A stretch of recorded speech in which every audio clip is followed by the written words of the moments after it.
Postables! Today, Jess, Cammy, and I are here to talk about Christmas Yule Blog, starring our very favorite person, Zak Santiago and Sarah Canning. And today is a fun bonus episode. We're super excited to chat about this Lifetime movie. It's the season. It is the season, indeed. Which, before we get too deep, I have to say the town is Carte de Amor, which is translated letters of love. Yes. So that's a cute tie-in for the Postables. It was meant to be for Zak to be in this movie. Absolutely. 100%. So what did you guys think about this movie? It is about social media travel writer Caroline Williams is sent to Carte de Amor, New Mexico, on assignment where she meets high school teacher Oscar Ortiz, who introduces her to another side of Christmas. Mm-hmm. So when I first heard the blurb for the movie, I was like, I don't know, this doesn't sound very interesting. However, I love the movie. I thought it was so refreshing because we'll kind of get into this later. These characters were like super direct with each other. Like there wasn't any misunderstandings. They just said what they felt, and especially like in the Hallmark world, that doesn't happen very often. And it was so nice to have two characters who just like, yeah, I'm interested in you. Come on over for Christmas Eve. I want you there. Like, you know, it was really nice, and they had really good chemistry, and I thought it was a lot of fun.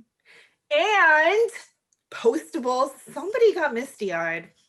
I just threw somebody under the bus. I don't know what you guys are talking about. I don't know what y'all are talking about. Kaycee, you grab the bucket, I'll grab the mop. It's our turn. No Postables. It's true. I got a little misty-eyed at one point in this movie. I mean, I admit it. Someone was practically blubbering in our group chat. Oh my word. Just the tears, the waterworks were just flowing, everybody. And the gushing, my word. Oh, the gushing. Oh, my reputation is gone. But it's, you know what? It's okay. I'll embrace my new reputation as bouldering, misty-eyed, sort of romantic. Well, sort of is better than anti, so we'll take it. Cammy, what do you think? To the dark side. Yes, come. Join us. I'm coming, apparently. You've got a foot over the line. There you go. Hey, you know what? There. It's a start. 2021. We'll bring you over. We'll bring you over. Cammy, what did you think about the movie? Well, one thing that I really enjoyed is they weren't afraid to show a place where it's warm at Christmas. Yes. Yeah. There was no fake snow. That was nice. Well, it's New Mexico. You can't have fake snow. Exactly. You didn't even need the fake snow. No, but I mean, yes, snow at Christmas is magical. Yes, it adds to the atmosphere and the ambiance. And yes, it adds to the mood, and the lights have a certain glow in snow that they don't really have in sunlight or, you know, or a desert. But, you know, I mean, Kaycee and I are from the South. We don't get snow. Mm-mm. So we never have snow at Christmas except maybe once in a blue moon. So the fact that they weren't afraid to show Christmas in a warmer climate without snow, I thought it was a very bold choice, because you do not see that on movies very often. It's always about the snowy parts of the country or the world, what have you. So yeah, I was really, really happy with that very bold choice, and it kind of set the tone. And there were two other things that I just died seeing. Was the Christmas ponchos. Bob, yes. That was brilliant. The Christmas ponchos were brilliant, and some of them were really ugly. And then the other one was Zak in that hat. That straw hat leaning against the post and just went, oh my word. We're not in Denver anymore. We're not in Denver anymore. We don't have any of the Ramon figure or persona. There was nothing with Ramon about him. You know? No. Yeah, I agree with you. I appreciate being from the South and having different traditions because I'm Filipino. I really appreciate the fact that they went out and they showed other traditions of other cultures and everything in this movie. So that was super fun. And you know what? The rest of us in the country, we like Christmas just as much as you snowy folks up there. Yes, we do. I'm a Christmas freak over here. Come on. Yeah, I mean, I'm in the Midwest, and even we don't get snow that often by Christmas. I mean, we might have like a dusting, but really, our real snow doesn't come till January and February. I'm shocked. Well, honestly, I remember living in Connecticut, and there was very few times that we had a white Christmas. Yeah, most of the snow. Wow. Yeah, most of the snow came in January. I think there was maybe like 2 or 3 Christmases that it had snow, and it wasn't even like big snow. It was like a dusting. Yeah. I went to college in Idaho, and I was there for 5 years, and every single Christmas without fail there was snow. It would be nice to have a really good white Christmas, but yeah, for most of the country it's not. Okay, I will tell you this. My sophomore year, it snowed heavily twice, and both of those times were the night before I was about to fly home. So I was like, seriously? It's like you're in a Hallmark movie, Kimmy. You're snowed in somewhere. Yes. I never got snowed in, but my sophomore year, I kept on waiting and waiting for the snow because my freshman year it just dumped. And then, we're getting into December and it's like, where is all the snow? What is going on here? And then the night before I was leaving to go home for Christmas, it started pouring, and the next morning it was still pouring. And then that lasted for a little bit, and then it got really dry again, and then it snowed in April, the night before I was supposed to go home for summer vacation. I just went, you've got to be joking me. That's funny. Alrighty, so back to Carte de Amor. What was one of your favorite Christmas traditions that they did? I personally love the Christmas poncho. I already said that. But I'm just saying that was one thing that I really loved because it was a brand new, fresh take on a Christmas sweater. It was so ridiculous, but also so fun because there's so much more room to There's a decorate lot more room. on a poncho. I'm almost kind of like, can I get a poncho and can I make an ugly poncho to wear around it? We should totally do that, you guys. The 3 of us. We should all get Christmas ponchos. We should get ponchos and make them into Christmas ponchos. Oh that would be so fun. That would be fun. We could say, this is for you, Zach. I think he'd love it. Of course. My favorite tradition that they did was actually the tree. Because it was like a different, almost like they did different takes on like every tradition, it seemed like in this movie. And I like that it wasn't just about decorating the tree, the outdoor one in the town anyway. It was about finding that one ornament that was like special to you and was like really your Christmas wish. It wasn't just like, oh, let's just put up all these decorations. It was like, what's something meaningful to put on this tree? And I thought that was really sweet. It was very When Calls the Heart Christmas wishing tree. Very, very. Take our word for it, Jess. And dang it, you kind of took mine. But... Well, there's still one more. I almost said it, but with the Why didn't you say the other one? Because it sounded like a fire hazard, actually. It's true. It's true. Well, I was curious. I'm like, are those actual candles that they lit for the Ferroritos? Because I've seen something similar. We've done it at my church, but we use like the little like battery operated candles. The tea lights. Yeah. Tea lights in bags. And I was like, goodness, those have wicks on them. Like those are actual candles. But they were in a glass candle holder, and they left the bag open. So That's true. That would still make me very nervous. Oh, Fire. I know. Yeah. Yeah, especially in But a it was dry pretty. climate. It was pretty. It was very beautiful. So let me say this. Instead of my favorite tradition, let me say something that I really appreciated about a tradition. The Christmas parade. I loved how frank Mr. C was about the Christmas parade. Mm-hmm.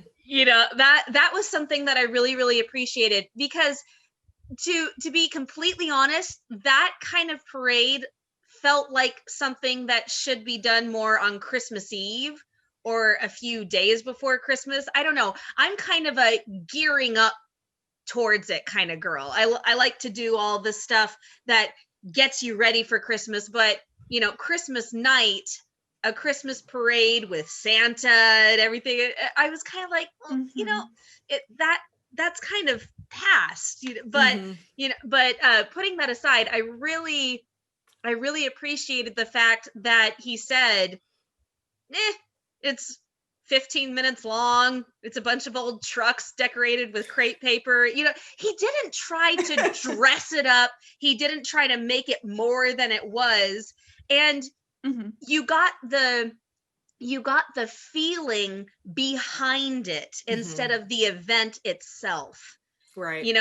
And you kind of got the whole reason why Camilla sent Caroline to the town. It wasn't the parade. That was kind of Caroline's end goal. But it wasn't the parade. It was the idea of getting Christmas back. Yeah. Yeah. So what were some of your personal family Christmas traditions of past or present that you've really enjoyed? Okay. Sorry, I'm going to go first on this one because I love this one. We have the sheet. And this has been happening my entire life. It was a tradition that my dad's family started when he was little. And this was kind of a stipulation that my dad said when he proposed to my mom. He said, okay, if we get married at Christmas, this has to become a family tradition. And she said, okay, deal. And I told my husband the same thing. I said, okay, if we get married, then this has to become a tradition at Christmas. So Santa does not wrap the gifts that he brings to us. They're put under the tree, and then so we have the presents. We have the presents that we've given to and from each other wrapped under the tree. And then Santa comes and puts his presents there under the tree. And then he covers them with sheets that we leave out. They used to just be bed sheets, but my mom eventually got Christmas material. And so and she made us sheets. And so we covered they would be covered with Christmas sheets. And then he would fill the stockings. And that way, when everybody came down the stairs or came into the tree, then you wouldn't just see everything. And the stockings kind of get their fair share of attention. And so we always did the stockings first. And then my dad would lift up a section of the sheet at a time. And I still have a picture of my brothers and me literally jumping in the air when he uncovered our very first Nintendo. Oh, that's fun. Oh, it's my favorite, and now I'm doing it with my children, and it's just so magical to watch them get so excited and watch my husband go, tease them with pulling back a little bit of the sheet at a time. It's just, it's beautiful. Super fun. What about you, Jess? Any family Christmas traditions? So we don't have many traditions within my immediate family. However, when we go to my dad's side of the family, we would have this tradition, and I don't even know why, or how it started, but at the end of the evening, we have a fight with silly string. And my dad's side of the family's big, so we're like all outside, like just going at it with the silly string, and at the end we take a big picture and we're all covered in the silly string, and I feel really bad for whoever's house we're at because someone's got to clean that up. Yeah, that's a bear to clean up. Oh man. But yeah, but I mean, like everyone, adults, kids, like it's not just like something for the kids, like the adults are in on it, like it's a lot of fun. Yeah, I love it. I love it. That's super fun. Our traditions have kind of changed just because of like our life. So when I was little, when we lived in Connecticut, and I lived there until I was 11, every Christmas Eve we would go to our adopted grandma's house, and we would have a Christmas party, and she'd get all the kids gifts, and then we would go over to the nursing home. It was like she lived across the hospital, and then behind the hospital was like a nursing home, assisted living. And so all of us kids would go walk over there with her and sing Christmas carols to the residents. And then we'd like, stop at the little rooms and everything. And there was one resident, she was probably like 95 years old. I mean, she was very old, but she was a children's book author, and her husband did the illustrations. And she had like a rack of books, and she let us have, the nurse said that, she wanted to give all of us children one of her books. So I got Tough Enough's Pony that she had written and stuff. And apparently she was like really big back in like the 40s or something like that, she and her husband. But yeah, I still have that book. It is high up because the book is very, very old. But that was something that was super special when we lived up there. And then when we moved down to Florida, I mean, our traditions have always just been around food and eating. Like we always gather at someone's house, Christmas Eve or Christmas Day, and then we're just like eating. And my parents and my aunts and uncles are... It's the Filipino blood in you.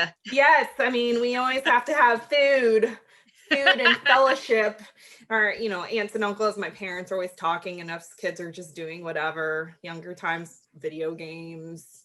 I would just be off in a corner reading a book or something, being nerdy. And then now with my kids, I mean, I get them the Christmas pajamas that they open on Christmas Eve, and they match because like they have to match. That's something I want to start doing. I want it, but I want to give them to them I give my kids Christmas pajamas at the beginning of the month so they can wear them all, so that they can wear them all month. Yeah. But I really want to get a family matching set, and I haven't been able to do that yet. I really want to. Okay, continue, please. But yeah, that's just something like our little family does. It's like the Christmas Eve opening one gift, and it's usually the pajamas and maybe like some knickknack or whatever. But those are some little fun Christmas traditions that we've incorporated over the years. So fun. All righty.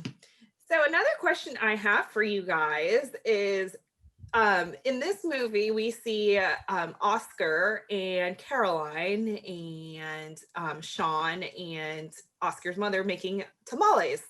Do you guys have any specific Christmas foods that your families have done, whether it's like maybe it's Christmas cookies or something really special? I know some families do like Chinese takeout on Christmas Day. Like that's like a thing that people do.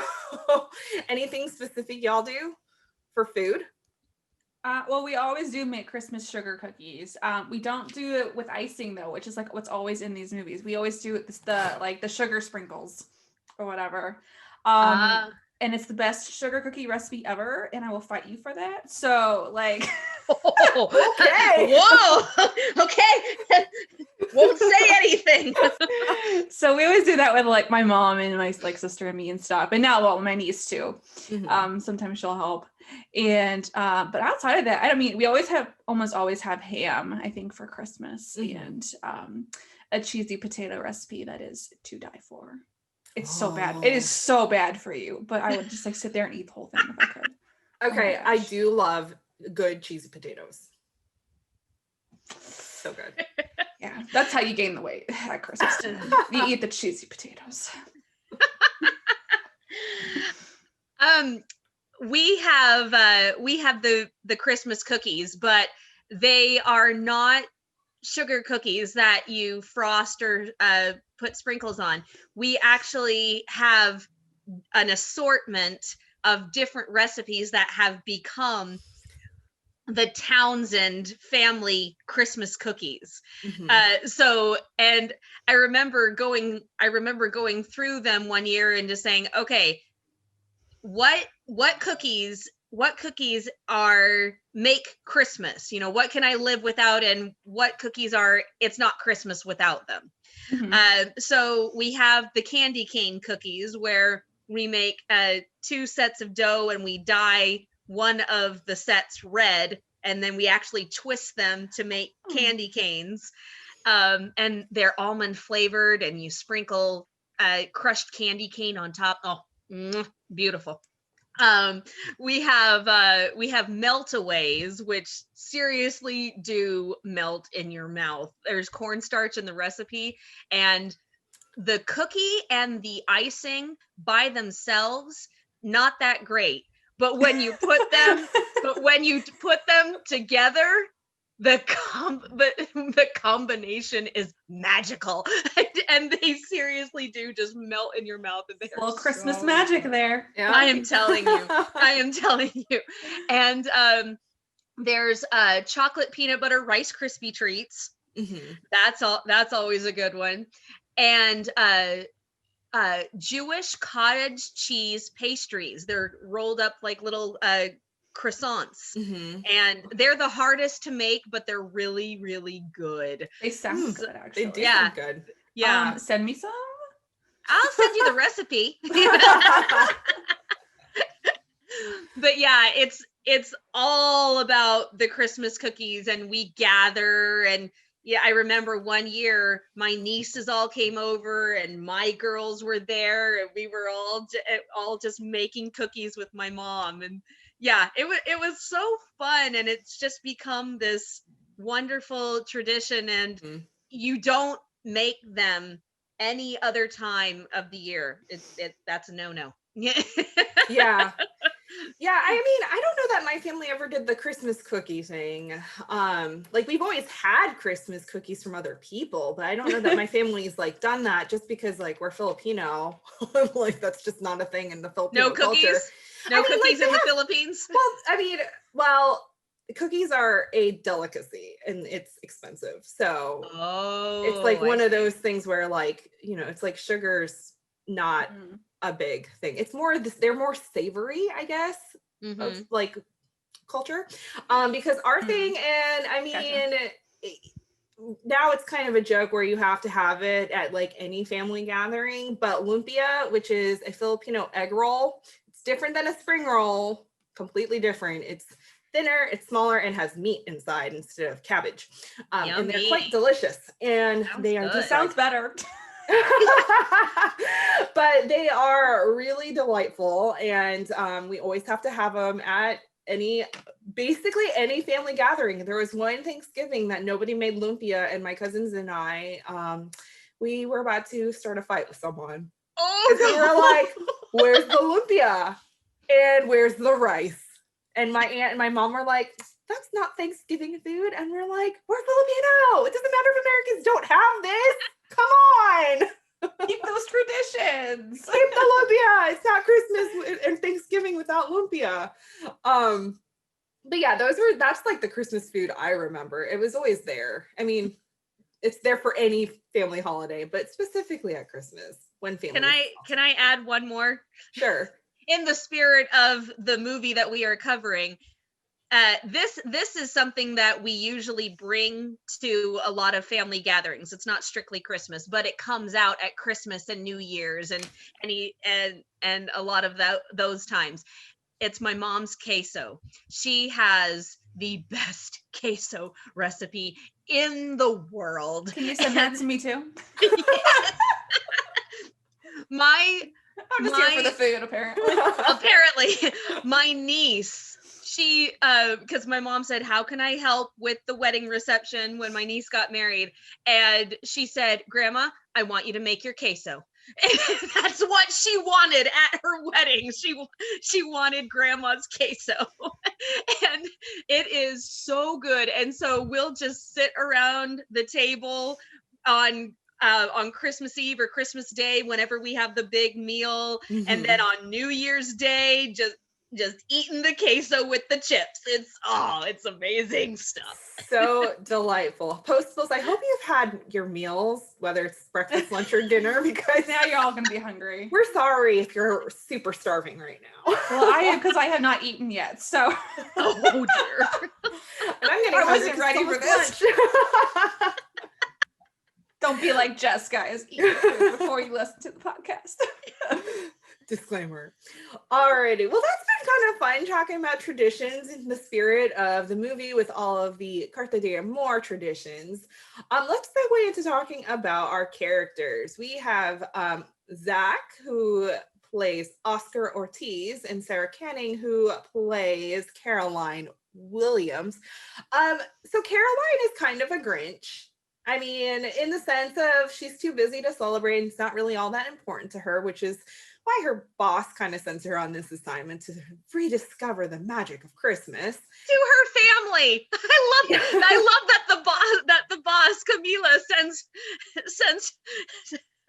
Caroline to her family. Yeah, that was kind of funny to me because I'm like, that's awkward.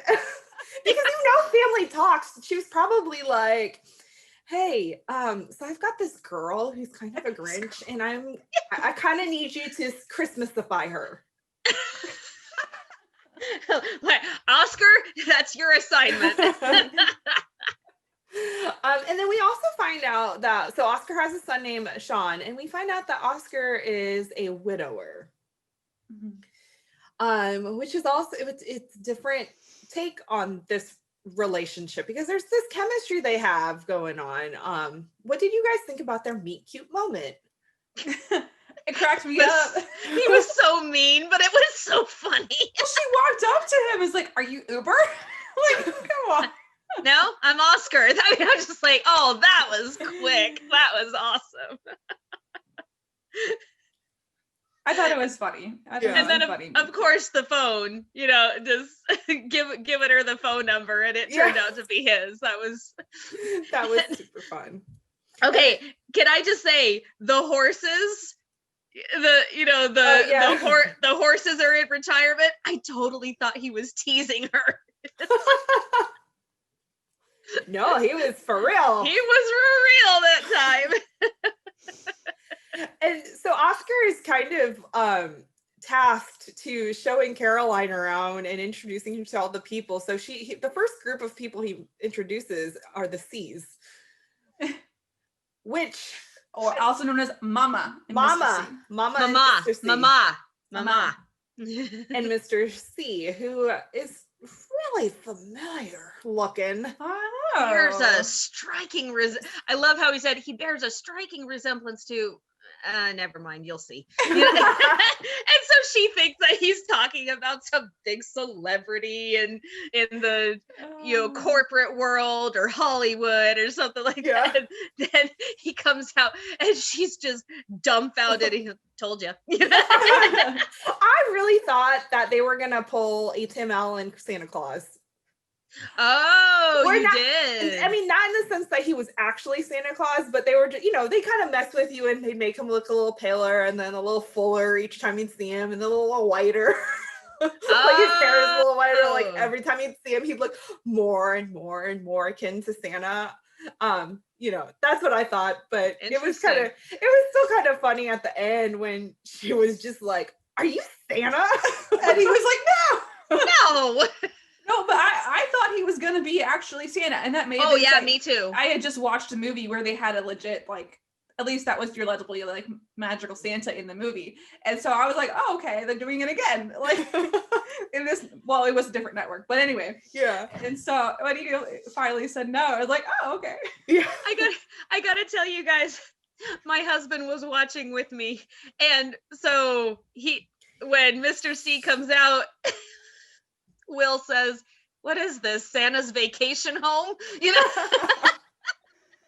In Carte de Amor. In Carte de Amor, New Mexico. Got tired of the cold of the North Pole. I Apparently he mean, did. you need a little sun sometimes, you know. But at Christmas time, you can't be away from the North Pole at Christmas time. That's the deadline. Of Well, course, see, he had a special project of helping somebody find their Christmas magic, Cammy. Oh, Mhm. okay. Special incredibly assignment. tasked. It's still crunch time. It's Santa. He can work miracles. Of course. So what other favorite parts of the Caroline and Oscar relationship did you guys just love? The signal. The signal. Hey, I think I'm getting a signal. Oh, you sure are. I mean, usually I would say, cheesy, but that was the best line. And it just tied everything together. And I was a very big fan of how well he kissed her. So there was no kiss in the middle, and there should have been. But I was a very big fan of how good their kiss looked on screen, because that's not always the case. And when everything builds up to it and then it's a wimpy kiss, you're like, oh, that's disappointing. I know. but it was not. Well, I have many moments that I liked, but I only talk about two. Watch out, Postables. Send just some Kleenexes right now. Well, you know, I already have them from helping mop you guys up, so now I got the leftovers for myself. But there was a part, shoot, I don't even remember what they were talking about, but she was like, oh, I'm gonna go post this to my blog real quick. And then she's like, you know what, never mind. And she just like puts the tech away, and she's like, will you walk me? Like, she would just like puts her work away and was like, will you walk with me and like walk me home or whatever. And I thought that was super sweet. The second one was when, after he played guitar at the little restaurant, and he got super dismissive because she brought up the song, but then immediately he came back with the coffee. And he was so direct, like, that was rude of me, like what happened before. Like, there was no, like, that's what I liked about this movie, is like they got rid of the misunderstandings. He was like, that was rude, here's your coffee. He got her the special coffee she wanted, like from the very beginning. White chocolate mocha. Yeah. And then I don't know exactly what they talked about after that. This is a little off topic, but I thought it was so funny that he said something and she interpreted it for him. And he was like, how did you know that's what I meant? She was like, I'm a writer, I understand subtext. Yeah! That's cute. Cute. That was so funny. I'm like, it reminded me of all of us as like budding writers. I'm like, Yeah. I understand that subtext. Yeah. Anyway. Yeah. I appreciate the fact that he let her go. Like, he was kind of okay with it, you know, in an odd sense. Yeah.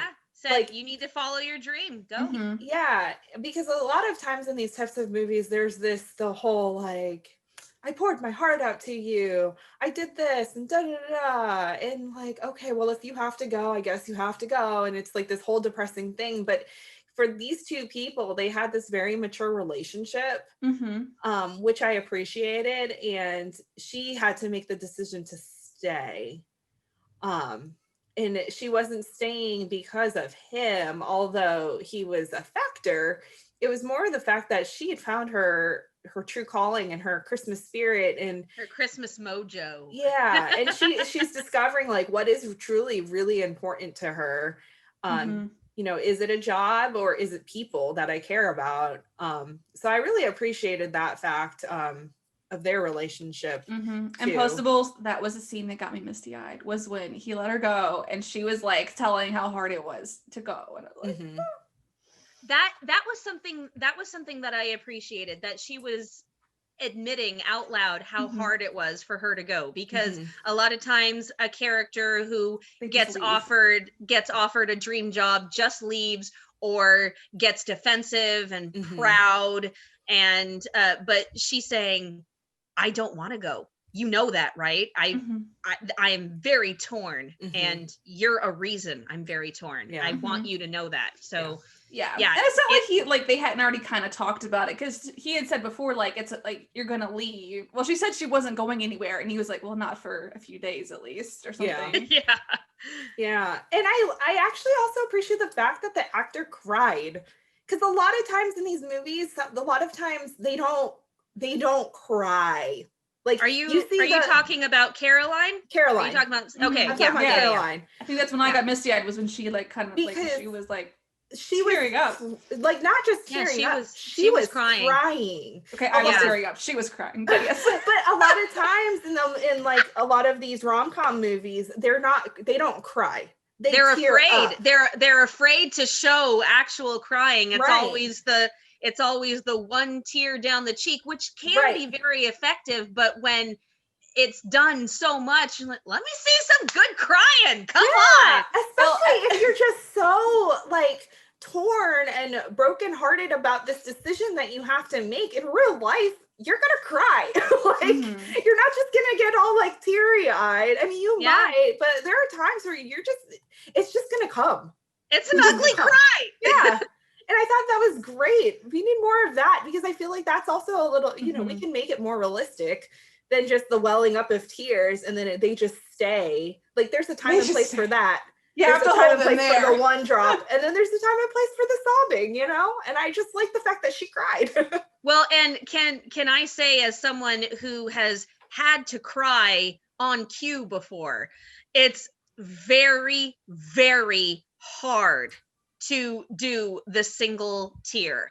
I am so bad at that. In all the plays I was in and stuff like that, when I had to cry, if I didn't get emotional, then it was a big struggle. That was one of the biggest things that was so hard for me when I was doing acting.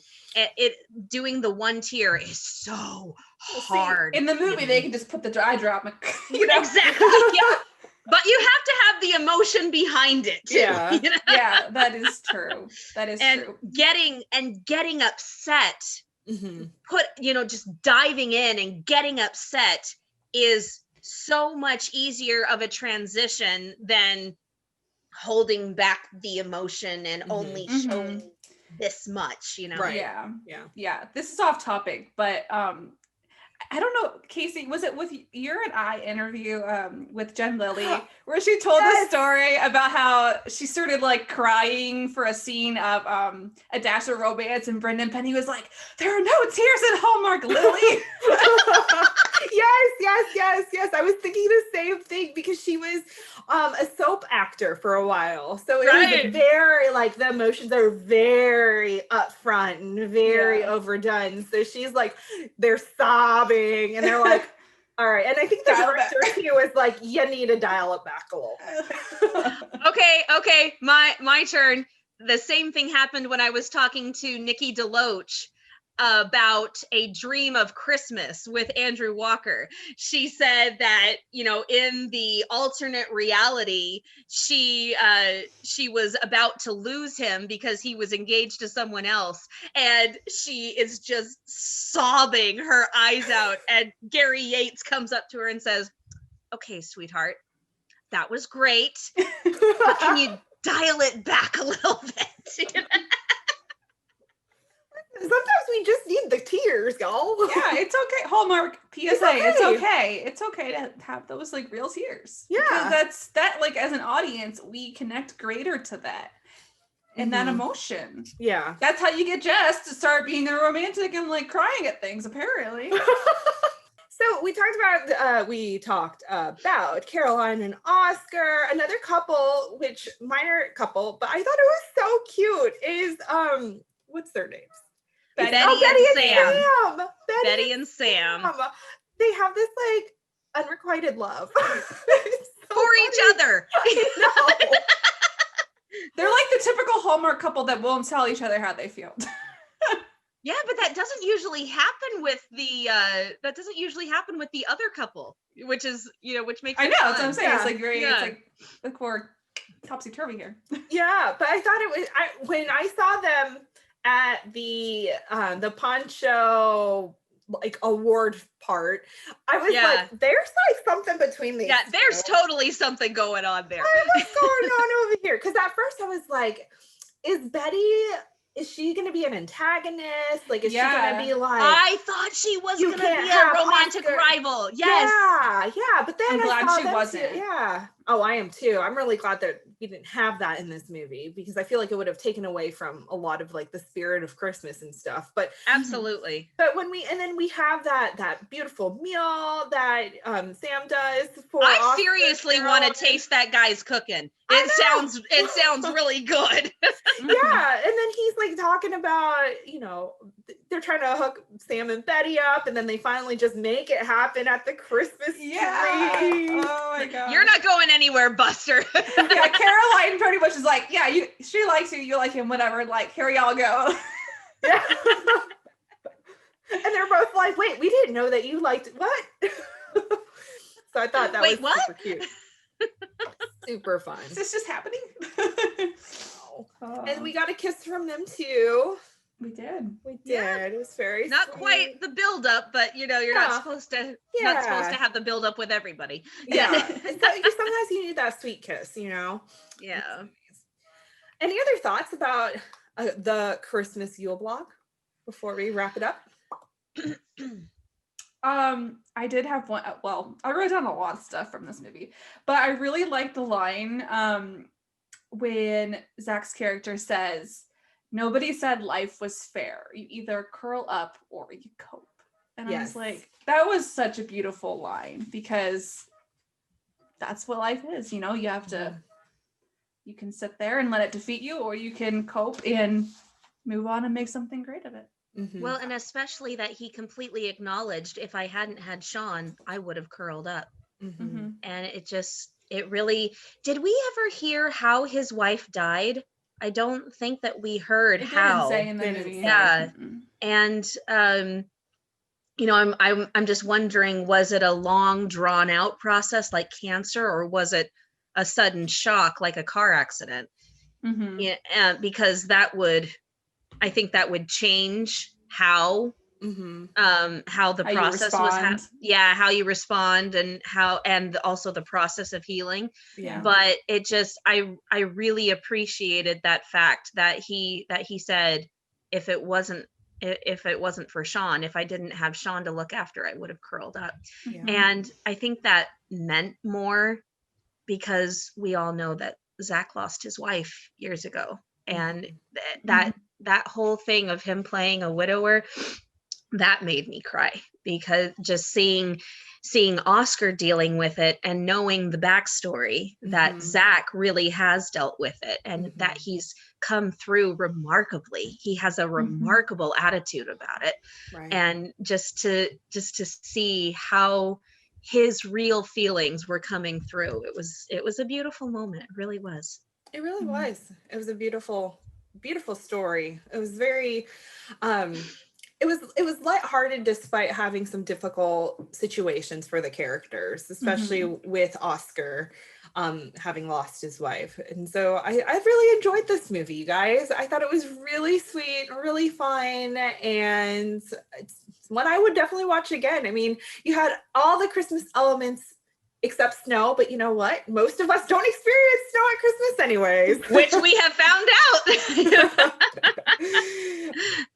Any final thoughts before we move to our next segment? There's another segment. There's another segment? There's another segment. Is there trivia? It's Christmas trivia! Yay! Oh, I could do Christmas trivia. Oh, I probably would be good at this. I don't know. We'll see. So since this is Deliver Me a Podcast, and since we talk about letters in here, and I wasn't really sure if there were like any letter tie-ins to the movie, whatnot, I wanted to do something a little different. So my trivia has nothing to do with the movie.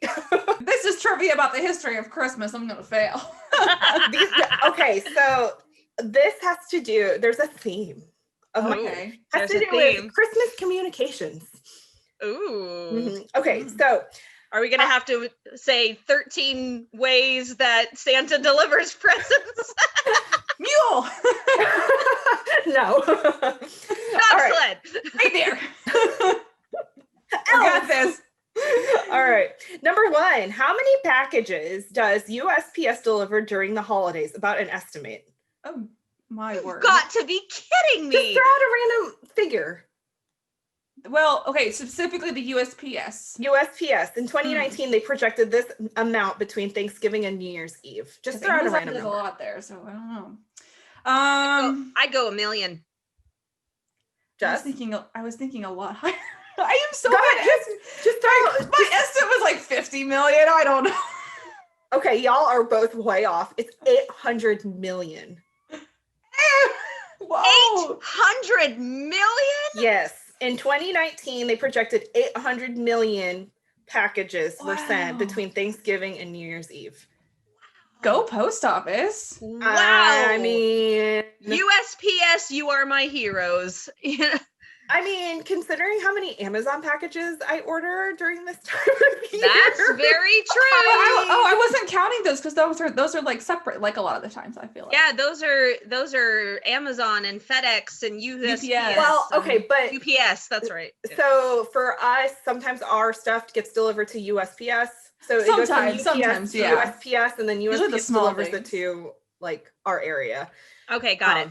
So Either way, we are just way off. I Go, mean, go USPS. Either way. Y'all got it. Alrighty. About how many Christmas cards are sold in stores around Christmas time? Oh. Just in the US only? In the world? We need more details, Kaycee. Well, that's what I wrote down. Just throw out a random number. Well, and what's up with all of these? Give me a number. Like, come 100 billion. I don't know. Cammy? It's a lot of Christmas cards, and we're the postables. We buy like a good chunk of that. I'm gonna go 2 billion. Cammy, you are the closest. 1.6 billion. Nice. We're rounding up. I'm sure that number has gone up since the data has, occurred. All right, number 3. Course. What did the first ever SMS text message read? It was sent on December 3rd, 1992.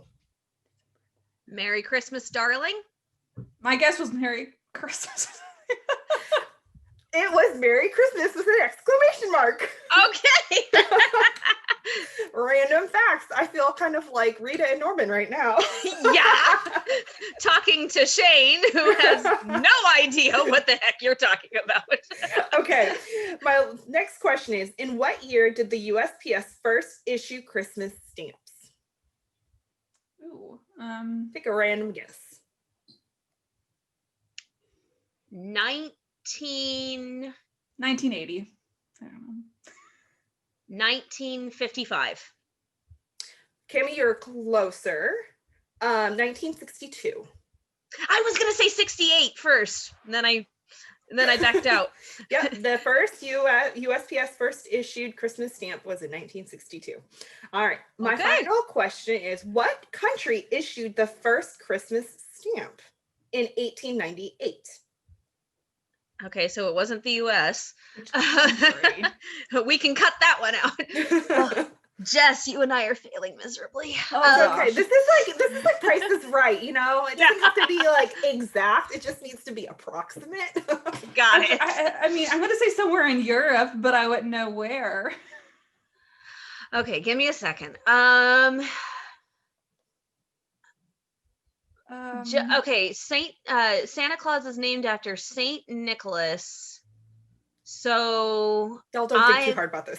I'm gonna Spain. I'm gonna go England.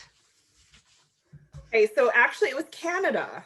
Oh, well, our northern neighbor. Wrong side of the ocean there. Yeah. So it was actually less about the celebration of the season, but more about Queen Victoria. But it was Canada that issued the first Christmas stamp in 1898. Interesting. Canada. Mm-hmm. Yeah, Canada. That was all. My little Christmas communications trivia. That we failed at. That we failed at. You weren't too bad. Round numbers. Cammy did a lot better than me, but that's not unusual. Alrighty, you guys, Postables, we hope that you guys had a chance to watch the Christmas Yule Blog starring our favorite Zak Santiago and Sarah Canning. And if you haven't, go DVR it, go find it, go watch it. It's super cute. I'm sure it'll be shown again. Oh, yeah, it'll be shown again for sure. And we will see you guys next time on Deliver Me a Podcast. Bye. Merry Christmas! Bye. Thanks for listening to this week's episode of Deliver Me a Podcast. If you want to know what's going to happen next week, be sure you are following us on Twitter at Deliver Me a Pod and on Instagram at Deliver Me a Podcast. We also have a merch store where you can buy tons of Post Bliss things for you and your friends. We'll see you next week.